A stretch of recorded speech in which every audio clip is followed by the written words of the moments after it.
had a great week and are ready for another story. Today, my story is about a small farm. This farm, it was next to a big forest. So, there was lots of trees and ponds and all sorts of different insects. However, the farmer that was in charge of all this land, he was really lazy. Instead of doing anything, he would make all the animals work and work until they could barely do anything, all the way from the start of the day to the end of the night. But one day, all these animals, they got completely fed up with this. So they all grouped together and they started thinking, what can we do? We can't keep doing all this work. It's going to make us die. So just as they were all thinking, some people said they should get rid of the farmer. They seemed like it was a good idea. If they got rid of the farmer, then they wouldn't have to do as much work. They could do the right amount, but not overdoing it. They could be healthy and they could be safer. So then one day, all the animals, they stopped working when the farmer told them to. Instead, they started running at the farmer. He got so scared that he ran away. He ran away after seeing so many animals, pigs, horses, donkeys, dogs. So he got in his car and he drove away. Now the animals were all so happy. They were finally free from him. They could actually do stuff that they needed. But about a day without the farmer, they realized they needed some rules. But one of the rules they had was that all of the animals were all equal. They were all the same and treated each other the same. So, as they were thinking of these rules, they realized it was hard to remember them all.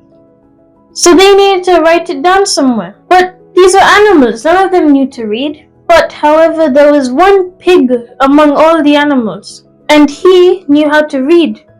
When he would work, he was always closest to the farmer. So he would always hear him speaking and he would always see all the words. So eventually he found out how to read. So he said, "Oh, just tell me, I'll write everything down. We can sketch it into a big rock maybe. Then we can all remember it." Everyone agreed as he was the only one who could read and write, so there wasn't much other option. But then a few days go by, and eventually all the other animals start to realize they're doing lots of work, more than they intended. And yet the pig who had wrote all the rules, he was just sitting at home. He wasn't doing any work. So then they all went to him and told him, "Oh, why aren't you doing work? You should also be helping." But then he said, "Oh, didn't you see the rules?" So then everyone looked, and it turns out that they were different. The pig said that the rules actually said that all animals are equal, but some of them, like the pig, is a bit higher, so they don't have to do as much work.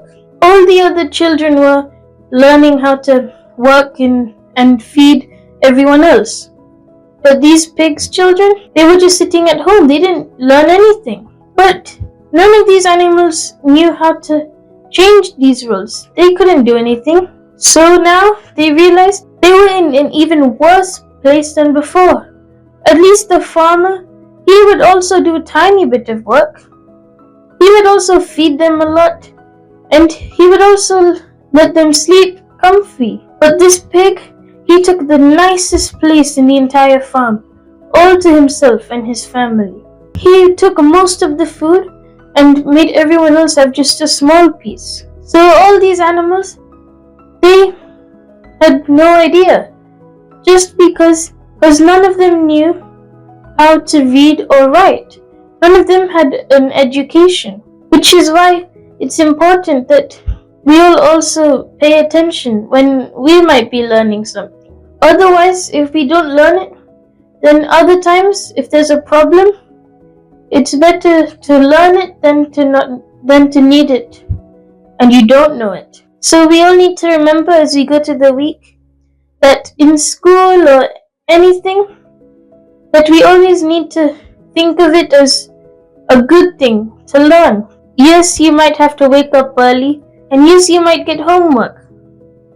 But still, it's also you can do better. It's also you can learn how to do stuff for yourself. So let's remember this moral as we go through our week. And to help us, let's offer a small prayer. Dear Jesus, thank you for helping us to listen to this story. Please help us to remember that we should pay attention and learn, even if it might seem hard. Please help us remember it's always going to help us in the future. Please be with us this week and all our life. In Jesus' precious name I pray, Amen. I hope you enjoyed my story this week. Make sure to like and subscribe and share if you enjoyed it. Bye.